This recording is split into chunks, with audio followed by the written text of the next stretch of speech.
ٹھنڈی ہوا کے ذریعے تمام مومنوں کو موت دی جائے گی۔ حضرت عبداللہ بن عمر رضی اللہ عنہ سے روایت ہے کہ پیارے نبی صلی اللہ علیہ وسلم نے ارشاد فرمایا کہ دجال کو قتل کرنے کے بعد حضرت عیسیٰ علیہ السلام 7 سال لوگوں میں رہیں گے۔ اس دور میں 2 آدمیوں کے بیچ ذرہ دشمنی نہ ہوگی۔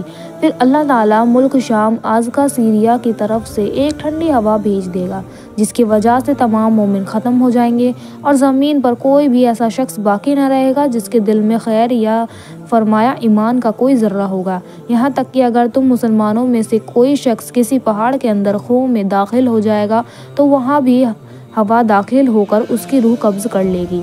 اس کے بعد سب سے برے لوگ رہ جائیں گے جو برے کرتوتوں اور شرارت کی طرف بڑھنے میں ہلکے پرندوں کی طرح تیزی سے اڑنے والے ہوں گے اور دوسروں کا خون بہانے اور جان لینے میں درندوں جیسے اخلاق والے ہوں گے۔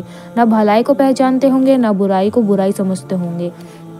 ان کا یہ حال دیکھ کر انسانی شکلوں میں شیطان ان کے پاس آ کر کہے گا کہ افسوس تم کیسے ہو گئے، تمہیں شرم نہیں آتی کہ اپنے باپ دادوں کو چھوڑ بیٹھے۔ وہ اس سے کہیں گے کہ تو ہی بتا ہم کیا کریں۔ اس لیے وہ ان کو بت پرستی کی تعلیم دے گا اور وہ بت کی پوجا کرنے لگیں گے۔ وہ ایسی حال میں ہوں گے یعنی قتل و خون، بگاڑ، فساد اور بت پرستی میں پڑے ہوں گے اور ان کو خوب روزی مل رہی ہوگی اور اچھی زندگی گزر رہی ہوگی کہ سور پھونک دیا جائے گا۔ سور کی آواز سب ہی سنیں گے۔ جو سنتا جائے گا ڈر کی وجہ سے حیران ہو کر ایک طرف کو گردن جھکا دے گا اور دوسری طرف کو اٹھا دے گا۔ 1000 میں 999 دوزخی ہوں گے۔ اس کا مطلب پھر فرمایا کہ سب سے پہلے جو شخص اس کی آواز سنے گا وہ یہ ہوگا جو اونٹوں کو پانی پلانے کا حوض لیپ رہا ہوگا۔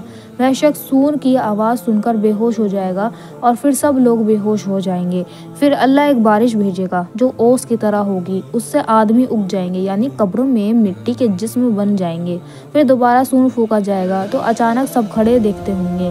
اس کے بعد اعلان ہوگا کہ اے لوگو چلو اپنے رب کی طرف، اور فرشتوں کو حکم ہوگا کہ ان کو ٹھہراؤ، ان سے سوال ہوگا۔ پھر اعلان ہوگا کہ اس سارے مجمع میں دوزخیوں کو الگ کر دو۔ اس پر پوچھا جائے گا کہ یا اللہ اس تعداد میں سے کتنے دوزخی نکالے جائیں؟ جواب ملے گا کہ 1000 میں سے 999 دوزخی جہنم میں نکالو۔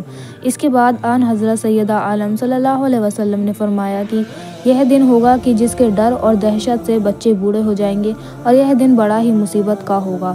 ان حدیثوں سے معلوم ہوا کہ قیامت قائم ہونے کے وقت کوئی مسلمان دنیا میں موجود نہ ہوگا۔